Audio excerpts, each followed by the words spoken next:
beat Junjun Binay is another Binay, Abby Binay. That was the irony. But I think Abby Binay did a much better job than Really? the brother.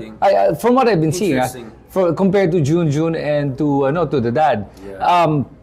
Or at least the perception of maybe less corruption. I don't know. But like, for example, the Makati Subway Project. That's a really good project that was under her belt when she started it. But would Junjun Binay have done that? I don't think so. Junjun Binay, it seemed like he was more interested in maintaining power. So umasa na lang tayo sa mga good ships to take over from the black ships in the family. Like ganun na lang tayo.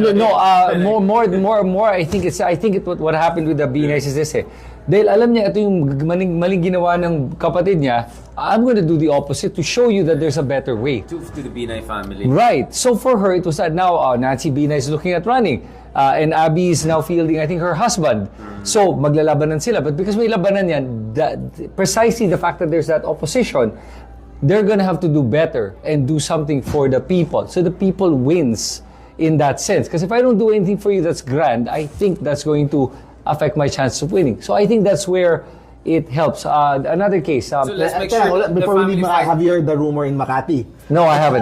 Wait. Okay, first of all, I think many people are what's the whole Makati BGC drama for people who are not very... Kasi malaking issue din yan eh. This is bleeding into this whole thing, the Makati BGC thing. Yeah, I know. Oh, no, yeah, of course. Because these are the two richest parts of the country. We really country. thought Abby would run in Taguig eh. Yun nga eh. Pero she didn't move yung residence niya. She stayed then. Tapos she might run for senator. So baka mga tao lang niya ipapatakbuhin doon sa district na yon, doon sa Embo na lugar. Pero sa Makati, what's interesting din na what's happening ngayon na baka kumalat pa. Pero hindi mamatay-matay kasi yung rumor. There's a third candidate in the race in Makati. Oh, Si Peña. who? Peña? Yes, the current congressman ngayon. The previous elections, he beat Jojo Binay. Dun sa district na yun. The reason that hindi siya nananalo for mayor because Abby controlled the Embo area.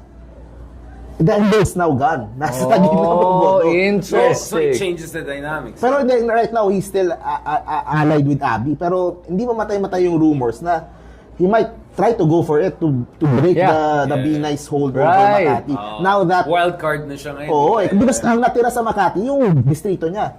Yep. So merong ganung hindi mamatay-matay na That's interesting. So meron pa ring way to break yung mga dynasties. Pero very limited. Yeah. We still need electoral reforms. But that's also where you see economic prosperity, right? As BGC got bigger, as the country became richer, you know what I'm saying? It creates new dynamics. Urban planning, development. Yep. So if you look at it, the whole Makati BGC thing is, I mean, if BGC becomes so rich, I don't think this whole drama would have happened, right? Nung naging biglang financial center, mala Wall Street na siya, biglang iba ng usapan. So I think this is where, some people are also right that sometimes a lot of our problems is because we're just too poor. Because if you look at, there's a graph, diba, whereby when countries are very poor, whichever country on earth, whether it's China or corruption tends to be very high at the low levels of development. Why?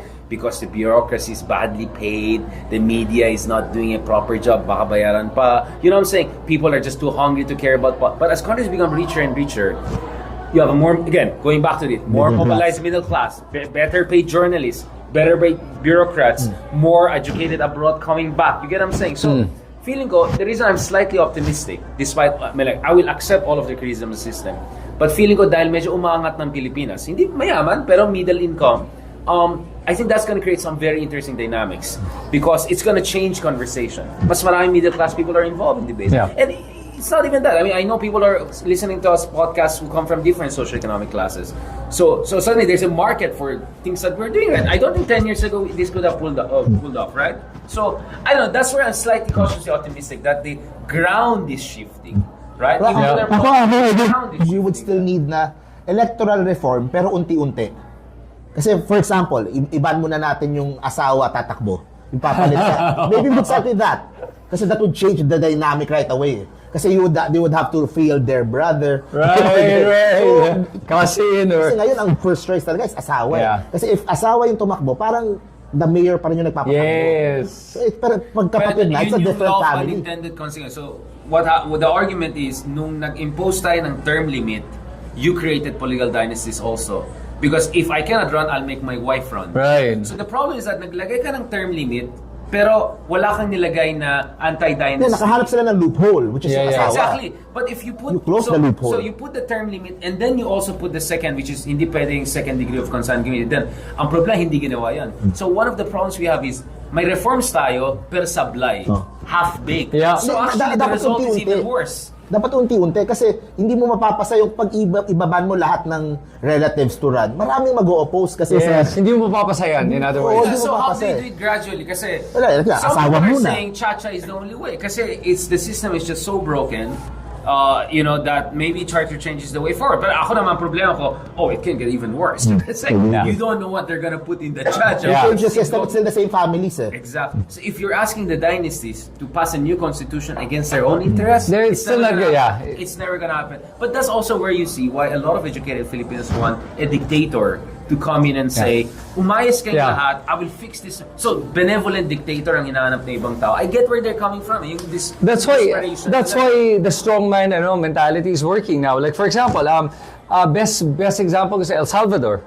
Why? Si Bukele. Yeah, Bukele is actually very popular because of what... Bitcoin! Let's go! Take out the Bitcoin angle. What was interesting was, minute nasabi sa akin, it's interesting, Chris, that you're supporting Bukele, but you're against Duterte. I go, I think there's a difference. And tell me what you think of this one. Bukele naman kasi, when he went after the gangs, they were really gang members that were talagang taking over the streets. It was really scary to be in El Salvador. Narco-state talaga. Nakakatakot. Narco-state, like the other Brazil, yung Colombia, where literally the cartels were taking over. The governments were afraid. The police were afraid of the cartels. Kasi Ecuador yata. Ecuador. Bata pa yung president. Nakakatakot. Like, the police were like, pag sinabi niya, I'm this, the police will back off talaga. They came inside the media, yung may live video sa media. So that's the... narco-state yun. Yeah, so what Bukele did is said, no, screw all of you, I'm gonna arrest all of you. And he did, by the droves. So, and then he said, okay, nung nalinisan niya talaga yung streets and everyone could feel safe, that was impressive. So, in the Philippines, what happened was Duterte attacked all the drug addicts. And I understand that there are some that are criminals. But what he didn't do was attack the source of it, which are the drug lords that were lording over these areas, unless they were his enemies. And then some say, the rumors are, that he was actually protecting his own interests because if you look at his friends, there are a lot of drug lords around him. Sabi nila streamlining. Para ako na lang yung... kami na lang yung monopoly na lang. Wala nang away. Walang gulo. Yun, so that's why it was different in that case. And that's why for me, that strongman mentality is possibly the shift on balance from left to right. That pendulum is swinging so far right now because it was so far left at one point that it wasn't working. We can't be too soft now. Maybe we should go a little bit harder. Eventually, that pendulum will swing back to the center. Well, okay. I see why people supported Bukele to clean up the system. The problem is, now that the system is cleaned up, Bukele doesn't want to go down. He wants to stay in power forever. And he's doing all this. So, for me, the strongman I will respect is the strongman who does the dirty, but then builds institutions. That's, to make sure that there I he can walk. Bukele. That's what my worry with Bukele. He's very young. He's just 40. How many years has he been in power now? 5 years, I think. 5 years. Okay, let's. You think that guy is gonna be alive? Let's see. I still want to give him the benefit of the doubt. But my point, that's the risk. So you're accepting the risk that this guy might never go down from office. Because he's so. I still want to give him that benefit of the doubt. I hope, like I always say, even with Vico, what I was saying about Vico was this. I said, he's doing such a good job. Once the ego gets the best of him, then he'll believe he's the savior, and he'll start acting like then he's a god. But Bukele changed the constitution to be able to run again. Yeah. He changed. How many So more how years can does he have? How many more years does he have? No, now that he can change the constitution again. We have been down this road. Look at what Hugo Chavez did back in the day. He changed the constitution, could run. So that's my word. But I understand why some people in it will support what he did so far. So far, Kasi sobrang desperate na. Yes. Sobrang desperate Yes. na. May tanong din ako. I understand, even though I disagree, but I understand. Gusto ko din itanong pa before. What are your thoughts naman about doon kay Milei? Oh, si Milei. Oh, another one. Tapos na ba yung book tour niya? I was talking to my friends in Madrid and saying, this guy is crazy. He's doing a book tour here while Argentina is collapsing. Again, with Milei, very similar. People are sick and tired of leftist, populist, peronismo, blah, blah, blah. Spend, borrow, ganon. Ang problema is his solution is a bit too crazy too. I'm not sure it will work. Yeah, but at this point, I think, ako lang with that one, Argentina has experienced hyperinflation. Wala nang halaga yung pera nila talaga. It was so bad. 90%, yeah. And he said, get rid of this, get rid of that. We don't need all that government. You know, I actually agree that you don't need... Too much government is bad. The less visible a government is, the better. That means that it's just working on the background. Problema na sa Pilipinas, and I find this, especially in the local governments, is local government is very insecure. They want to be in the foreground. So much so that when I went to, for example, City Hall, ang daming tao doon and they try to make themselves at the center of every transaction. I think it should be the other way around. I'm 100% against red tape, but you have to understand, in Argentina, an average Argentinian actually has a way better living standard than many of us. Why? Because they have many social safety nets, right? Have you noticed? Argentina, despite all the inflation problem, the same thing in Turkey, even if their inflation is 20 times us, actually their inflations are at 80%. Ours is 8. Still, an average Argentinian or Turkish lives way better than a Filipino because they have many social safety nets. So what Milei is trying to do, he's just trying to cut everything. Right. Pensions, that's dangerous. You might create a spiral effect. So I understand why they voted for Milei, but I think his medicine could be worse than it could worsen. That's where I'm worried about. I think at this point, kasi with what's happening to Argentina, Napagod na it is worth a try. It is worth a try at this point because everything else that they've been doing seems to not be working for the country.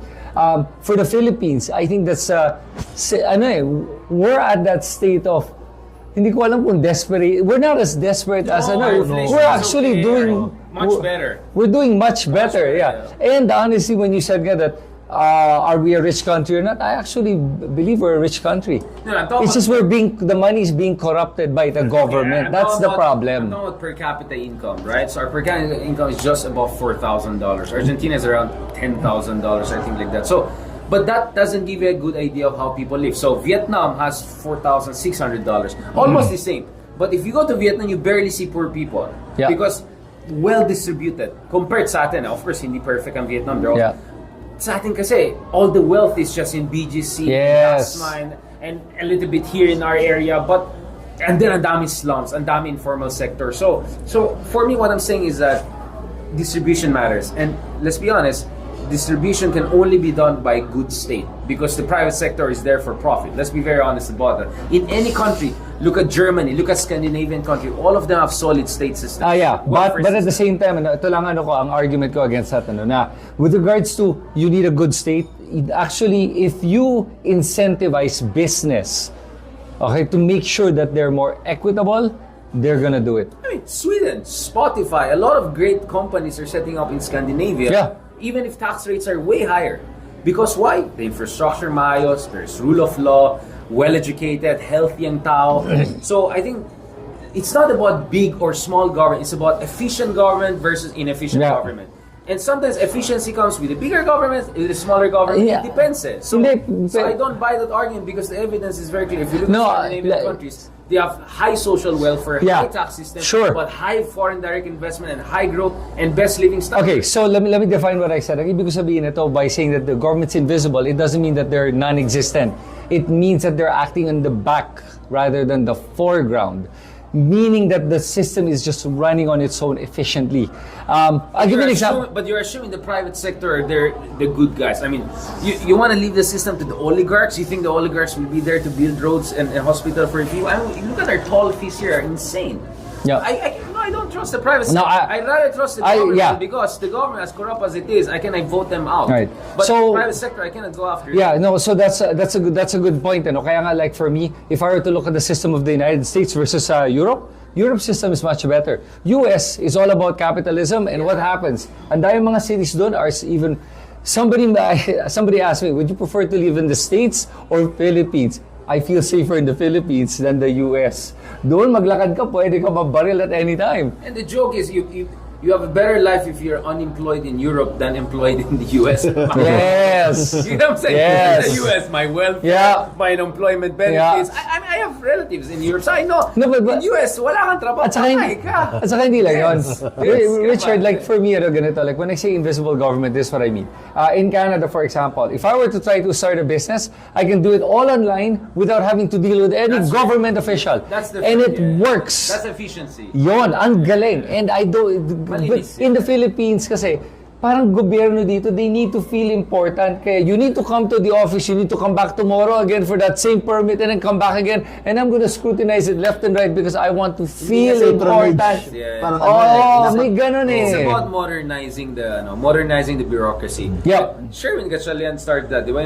Yung i-digitize mo lahat. I think this is more a modernization issue. Kasi medieval pa yung system natin eh, di ba? A lot of things could be just completely run online without the government, without people, human intervention. You know? Yes, and That I agree with you. Oh, absolutely. 100%. and alam mo, that's gonna happen. It's just gonna take time, but we're gonna get there. And political last- will din from the government din, di ba? Kasi From the local from government. agencies like, di ba? Kunyari, yung sa customs and all that, and yung sa BIR. Man. And, Okay, but let me ask, what do you mean by political will? Because political will, you're going against the ano eh. yeah, but you have to have backing. You have to have people supporting you. You have to have a vision. Kasi kung political will ka ng political will, parang ano yan, parang puso sa sa gilas. Hindi, Dapat may diskarte. Dapat may maayos na coach. Dapat maayos yung players. So I think political will should go with social pressure, social movement, vision, blueprint, all of those things. So Diskarte. tama ka doon, that it comes to the support, and this is what's interesting. The only reason why Duterte is so powerful is because of that support. Alam niya meron siyang support eh. Pag wala siyang support, then they're not gonna be as he's not gonna be as, ang tapang niya eh, to do what he does because he knows people will support him. Pero without that, wala. So his power So it's very still important. comes from the people. Pag maalala nating mga Pinoy that the power comes from the people, I think that will help shape our government more. When every single voter, every single person on social media, lahat na nagsasalita, you have the power. And you have to believe you do because when you do that, then the leaders listen. And we've seen that happen. Recently, I've seen that the senators and the Congress have been swayed by the people's opinion. Pressure, public pressure Yes. matters.